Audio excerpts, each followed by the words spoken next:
Could that bane of public spaces, graffiti, ever be considered real art? In the eyes of some people it can. Elizabeth Palmer is in hot pursuit of Banksy. Bristol, a small city in southwest England, has a big problem. It's known as the graffiti capital of the world. Bristol's answer is the Clean and Green team. Armed with a high-pressure hose and some whitewash, they seldom met wall scrawl they couldn't lick. Until Banksy. A Bristol graffiti writer turned celebrity artist, his cheeky stencils like this one of an adulterous liaison gone wrong have proved so popular Clean and Green had to back off. This is a sexual health clinic, is it? Yes. So that's part of the joke. So he's done it. Bowing to public pressure, Denise James, the head of Bristol's anti-graffiti effort, organised an online referendum. We asked people, did they think it was graffiti or did they think it was art? Should it stay or should it go? And there was an overwhelming response that people felt that, it was, that in their opinion, it should stay. It's Banksy's impudence that people love. His stencils dotted around the UK mock authority, capitalism, politics, even art. So who's the man behind the spray can? Well, nobody knows, or at least nobody will admit to knowing. But rumor has it he's Robert Banks, somewhere in his mid-30s, a high school dropout. One thing is for certain, though. Thanks to Banksy, street art is not only respectable, it's collectible. At £40,000 now. Banksy himself is making a killing. The HMV dog by Banksy, shown on my left here. At a Sotheby's auction last month in London, his works were times the asking price. Last chance now at £140,000.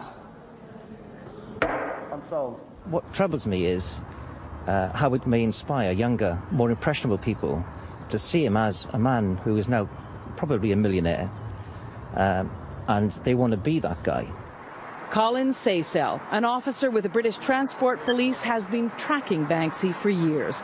His squad works full-time arresting the vandals who cost Bristol taxpayers $500,000 annually in cleanup bills. Saysell thinks Banksy's work deserves to be scrubbed away like anyone else's. From a personal point of view, I think there should be, a zero-tolerance policy. I think we shouldn't draw a distinction between one particular graffiti writer or another. It does create problems for when eyes are being spoken to by us and they say, well, why are you picking on me? You never pick on Banksy.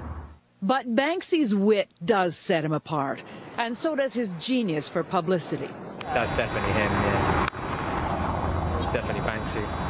But is it really Banksy? Fans post alleged sightings like this of him on the internet, but somehow you never see his face. And then occasionally Banksy himself weighs in.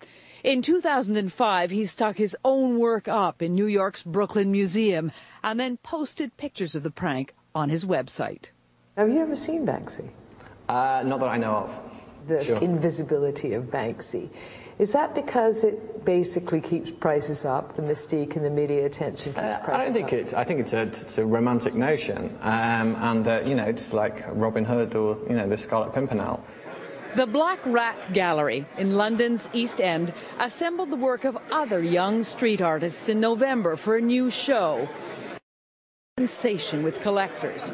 Mike Snell, the gallery's owner, says they were buying both for pleasure and for investment. What Banksy's been very clever at is changing the art world's perception of graffiti and street art, and just the media attention he draws has allowed these artists who've been doing what they do mostly because they love doing it for many years, and suddenly they'll be able to give it their jobs, and it's become kind of part of the mainstream more, which means they can earn a living basically doing what they enjoy. While they may be enjoying the mainstream, Banksy's kept his street cred, working illegally on walls. And this Christmas, on one of the most notorious walls of all in Bethlehem, where Israel's military has built a 20-foot barrier to separate the Palestinians from the Israelis.